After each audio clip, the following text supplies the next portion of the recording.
Indonesia dikenal sebagai negara agraris yang kaya akan komoditas pertanian, salah satunya adalah ubi jalar. Ubi jalar, si umbi yang sederhana, ternyata menyimpan segudang manfaat dan memiliki sejarah panjang di Indonesia. Tanaman serbaguna ini, yang juga dikenal sebagai kentang manis, menjadi makanan pokok di banyak rumah tangga Indonesia, menawarkan alternatif yang lezat dan bergizi untuk nasi. Indonesia memiliki beragam jenis ubi jalar, dari varietas ungu yang mencolok hingga yang berwarna kuning keemasan dan manis. Keragaman ini melahirkan aneka hidangan lezat, mulai dari masakan gurih hingga makanan manis. Ubi jalar juga menjadi inspirasi bagi banyak pelaku usaha rumahan.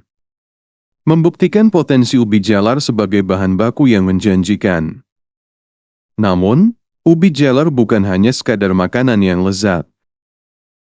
Ia kaya akan vitamin, mineral, dan serat, menjadikannya bagian penting dari pola makan sehat.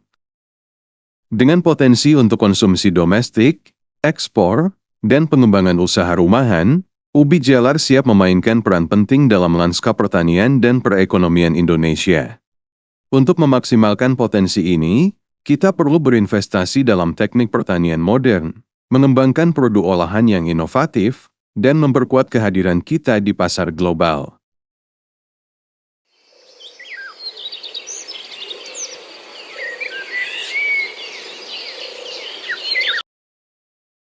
Seiring meningkatnya permintaan pasar domestik dan internasional, ubi jalar menjadi komoditas strategis yang mampu mendukung ketahanan pangan dan perekonomian. Namun, untuk mencapai pasar yang lebih luas, pemahaman mengenai pemasaran dan rantai pasok sangatlah penting. Kini, kami sebagai mahasiswa IPB University Program Studi Manajemen Agribisnis, melakukan observasi langsung untuk menjalankan project-based learning dari mata kuliah pemasaran produk agribisnis. Video ini akan membahas sistem pemasaran ubi jalar, struktur pasar, serta strategi untuk meningkatkan nilai jual komoditas ini. Pemasaran ubi jalar tidak lepas dari tantangan. Salah satunya adalah risiko harga akibat fluktuasi pasar global dan musim panen. Dengan harga awal di tingkat petani sekitar Rp3.000 per kilogram, produk ini dapat mencapai harga akhir hingga Rp7.500 per kilogram di tingkat konsumen. Selain itu, keterbatasan modal dan teknologi juga menjadi kendala bagi petani dalam menjaga kualitas hasil panen.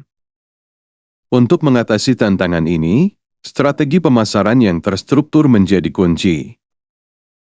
Sebelum kita masuk lebih dalam, mari kita kenali lebih dahulu rantai pasok atau supply chain dari komoditas ubi jalar. Di awal rantai pasok, terdapat petani seperti Mbah Igun. Beliau adalah seorang petani aktif berusia 60 tahun dari Sukabumi, Jawa Barat. Mbah Igun bertanggung jawab atas proses penanaman, perawatan, dan panen ubi jalar. Beliau menggunakan teknik budidaya tradisional yang tetap mengutamakan kualitas. Dengan pengalaman bertahun-tahun, Mbah Igun berperan penting dalam memastikan pasokan komoditas ini tetap tersedia. Selanjutnya, di tahap distribusi, ada pedagang pengepul seperti Pak Ukas. Beliau juga berasal dari Sukabumi dan berusia 36 tahun. Pak Ukas membeli hasil panen dari petani seperti Mbah Igun, melakukan sortasi dan grading, serta mendistribusikan ubi jalar ke pasar lokal, pedagang eceran, bahkan industri rumah tangga. Beliau juga aktif memanfaatkan teknologi seperti media sosial untuk mempromosikan produk. Mengapa kita memilih Akai Tradisional ini? Karena Akai Tradisional ini sudah memasuki pasar ekspor yang sangat luas.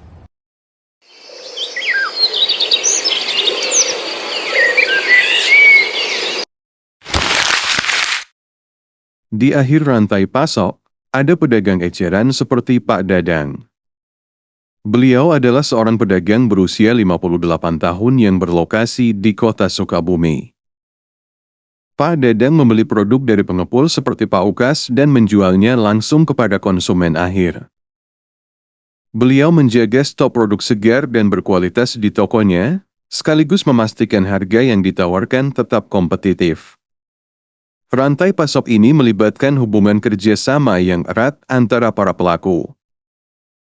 Petani seperti Mbak Igun memproduksi ubi jalar berkualitas, Pak Ukas memastikan produk disortasi sesuai standar, dan Pak Dadang menjadi penghubung terakhir sebelum ubi jalar sampai di meja konsumen.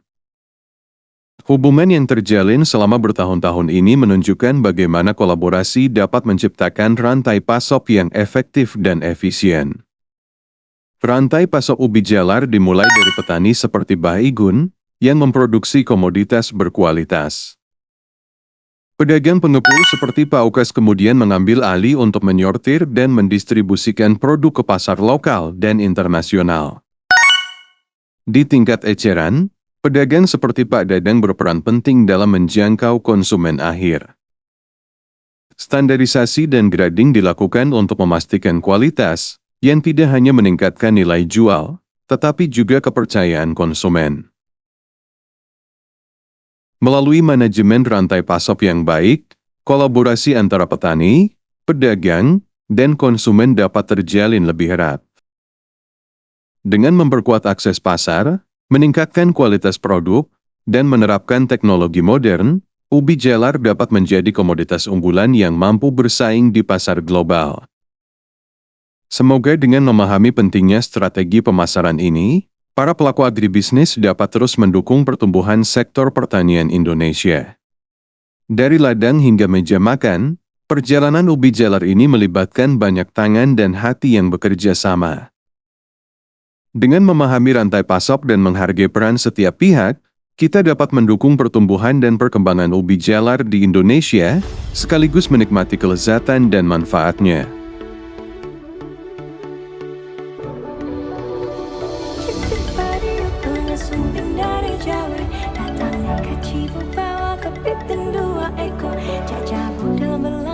Cai dong gigi donggang